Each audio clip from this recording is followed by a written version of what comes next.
Welcome to the City Current Show. I'm your host, Andrew Bartolotta. We're honored to bring you inspiring individuals and organizations making an impact and leading the change in our community and around the world.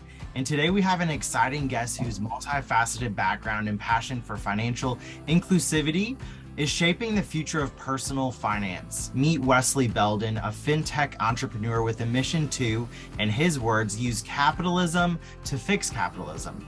And from his humble beginnings to managing over $1 billion and helping thousands to secure their financial future, Wesley is a force to be reckoned with in the financial world. His company, Raise Financial, is working diligently to close the wealth gap in America. And today we're going to learn all about his journey and vision while inspiring you to live your best life through financial literacy. Wesley, thanks for coming on the show. Andrew, thank you so much for having me, and thanks for that great introduction. So start by telling us about your journey to becoming a fintech entrepreneur. I think when I was in undergrad, I was kind of on that pre-med track, and I was looking at this, and it didn't feel right. And so I had like one semester left, and I kind of went to my Rolodex, like, who do I know that's in finance that could give me some sort of contract or some sort of insight or internship. I just kind of scoured it, and finally I got a shot to intern at an investment firm, and I did that summer. Absolutely loved it. It opened my eyes to kind of the language of the world is written in, kind of how things move, how you have to, basically use finance to get things done. If you can't pay for a thing, you can't accomplish a thing. Everything from going to the moon to, graduating college, you have to figure out how you can, make these initiatives make fiscal sense. And so it's a really interesting, eye-opening experience. After that internship, I got offered a full-time position, but as a sociology, chemistry double major with a minor in anthropology. My new employer was obviously interested in me getting a master's degree. So they graciously enough paid for me to get my MBA, which kind of, cemented me into that space. And that was kind of my first job out of college. I worked in credit analysis. We were buying subprime corporate bank debt. So basically every week I would get to know all of these companies intimately. And it was such a cool way to understand business models, understand how financial models work, see the optionality of where you want to go into different markets, what really great and big companies were doing right and what they were getting wrong. And I kind of look at this as my absorbing phase where I was learning what was going on in the space. After a few years of doing that, I was kind of like, well, this has been a great, education, but I can't really say anything to these companies. Like, maybe here's an opportunity or something you should be doing. Basically, my job was to say, yes, we buy, no, we don't. So I wanted to be a little bit more involved, in these companies. So I left that and I went into consulting. I was working with a bunch of small to medium-sized companies, and I was able to kind of affect changes or look at what was going on, suggest things, and actually see how those would work. You turn those levers, and was I right? Was I wrong? It was a really fascinating way to kind of round out that, that kind of learning to then doing. After a few years of that, I decided it was my turn to start actually building something. And that's when I kind of got into building companies. And as I started doing this, just realizing how much work, how much dedication goes into this, how all encompassing it is, I started thinking about it. Well, if I'm going to sacrifice this much time and energy, I want to have something to show for it and be proud of, something that I can look at and say, hey, this is building a legacy. This is transmitting the world better than it was transmitted to me. How can I use this and my energies to provide service? And that's kind of how we developed this idea of being very mission driven, being very focused on being additive to our customers, making their lives better. And then again, also being able to sustain ourselves financially, because if you can't run a successful business, you can't continue to help people. Amen. I love that. Now, talk about your vision behind Raise Financial, mission, values, and then go into the services that you offer. You have a really interesting education model for a 529 savings plan that I definitely want to dive into, but talk about really the vision and mission behind Raise Financial. So we first started with our educational savings program, right? Basically, the idea was it was kind of a side project. I had, some of my friends were having their first kids, and I was like, this is a great way to really help support, help people create college savings plans, put money into those plans, and then those kids graduate college better than we did with less debt. And I was seeing that there was this really interesting lack of adoption by the majority of people, young parents having kids, of the 529 college savings plan. And really, we're diving into this, trying to understand why 90% of the people opening these accounts are people with financial managers that are well heeled. Really not the audience that this plan was created for. This plan was created for people to find a way to use tax advantage to help them pay for college that they couldn't necessarily pay for in general. And what we discovered was young parents today, they are busy paying off their own student loans. They're busy hitting their employer's match. They're trying to put a down payment on a house. Now, when they look at their budget at the end of the month, they don't really have anything left to contribute to a college savings plan, because that is an expense they may or may not have in 18 years, that they have to handle these more immediate needs. And that is the right way to think about it. But unfortunately, if you're not investing in this college savings plan, you miss out on the compounding growth and returns of that account. So it was pretty clear that this plan that was meant for the average young parent was not actually servicing that average young parent, because it was missing sight of what it actually looks like to be a young parent in America today.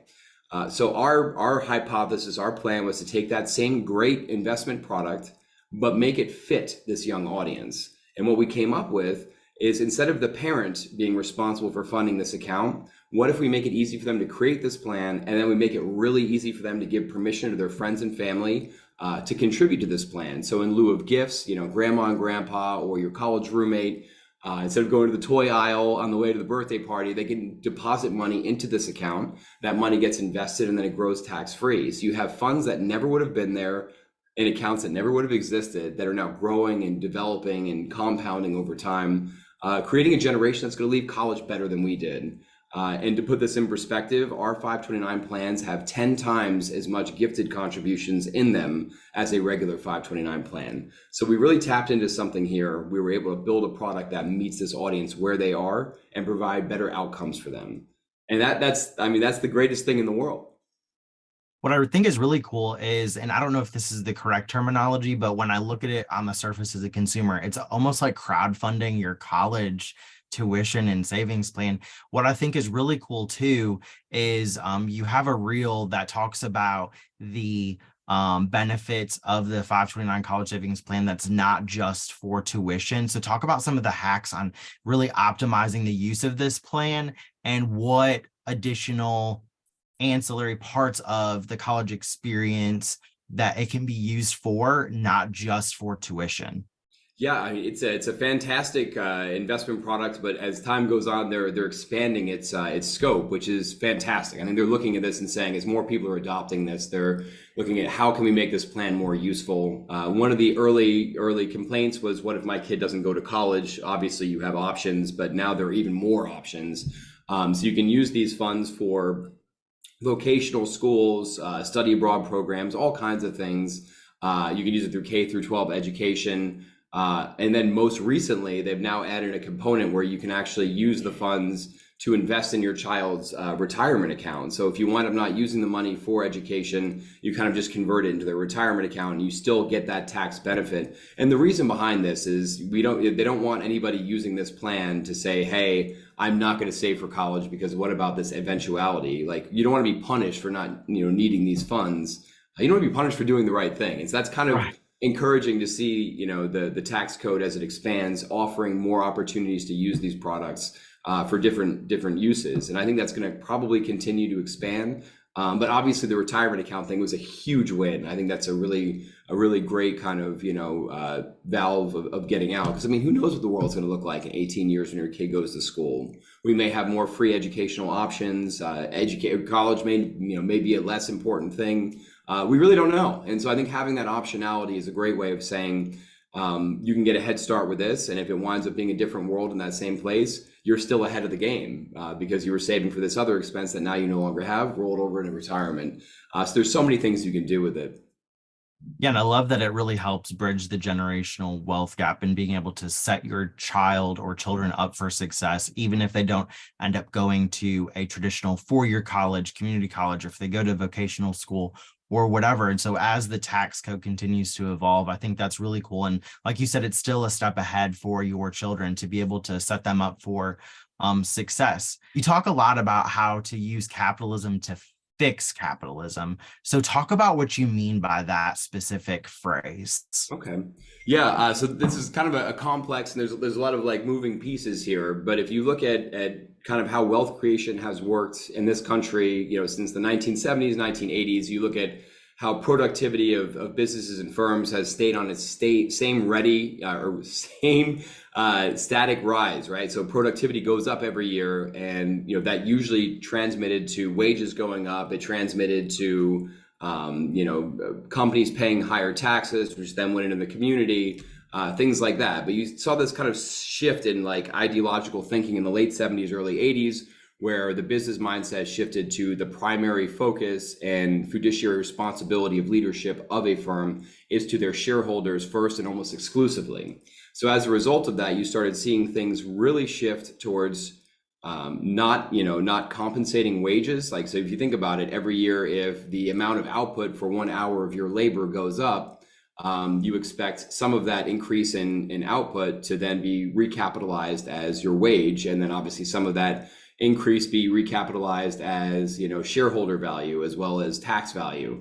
So what you've seen since the 1970s is that productivity has gone up, shareholder value has gone up, but wages, when controlled for inflation, have remained static. Firms are paying, fewer tax dollars than ever before. And what this means is that all of that increase in value has basically gone directly to the bottom line and enriching those people that own these firms.